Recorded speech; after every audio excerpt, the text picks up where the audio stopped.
Kahit nakadikit lang yung mga kamay ko, kusang gagana yan. Naintindihan mo na. Kaya tanggalin mo na sa isip na kinukulam ka. Ito, kinukulam talaga. May nagdarasal. Ha?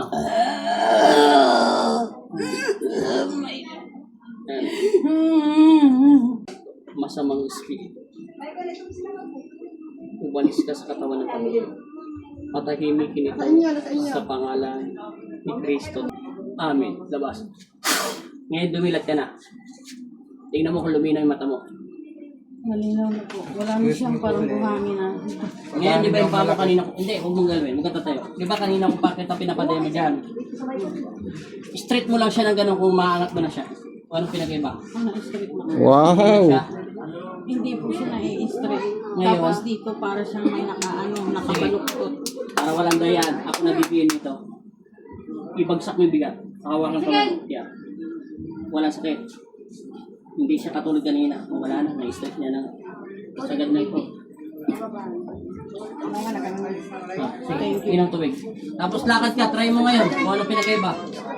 Wala magaling magdarasal. Wala sa malayong lugar. Wala sa Pilipinas. Nahilo ka hindi? Hindi po. Uy! Uy! Anong uy? Uy, buki na. Anong uy? Uy, tuwid na, oh! Oy! Lakpakan! Lakad ka muna, te. Anong pinagkaiba? Oh, hindi ka na bingkong lumakat eh. Kung ano, Hindi na ako ganun. Oo nga. Hindi, pero thank you, Lord. sige, suot mo muna yung chinelas mo, te. Matagal kong ano to. Try mo muna. Eh di ngayong araw na ito, ngayon ka palang nanganak. Di ba sabi mo 9 months na yan? Di... Oh. Oh. Dati na isma. Ang laki-laki niyan eh. Malaki Oh. pa dito. Sinisaryan tayo. Ngayon, wala na. Nanganak na Narinig mo ako. siya, nate. Lumabas na yung masamang espiritu sa litang katawan mo. Yan. Kaya bumalik na yung totoo mong katawan. Kasi yung dasal sa palipadangin tibulong, espiritu yan, yung masamang espiritu. Nakalagay sa Bible yun, te. Kaya nga inutusan ng Diyos na lumabas sa masamang espiritu, kay Magdalena. Ngayon, lumabas.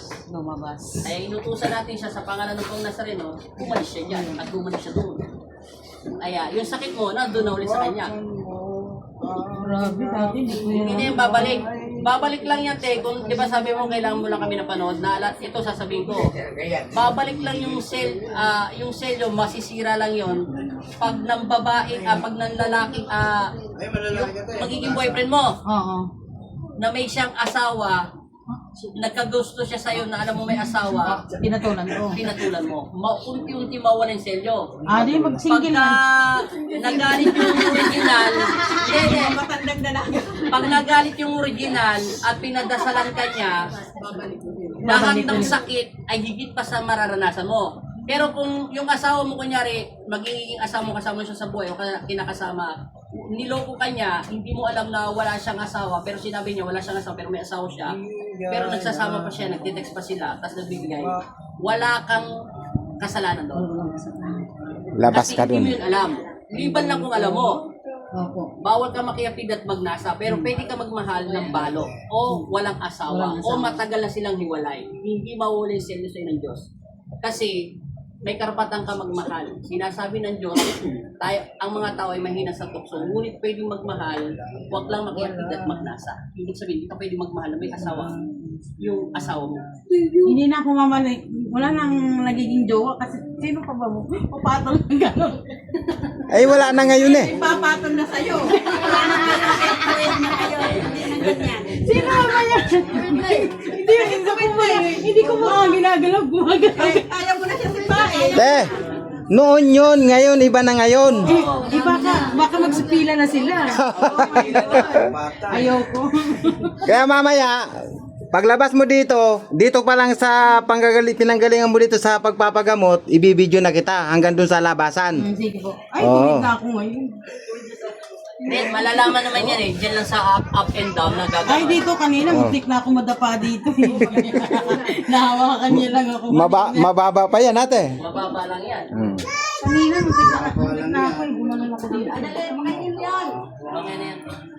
May balancer ka na ngayon ate. Balance na balance na.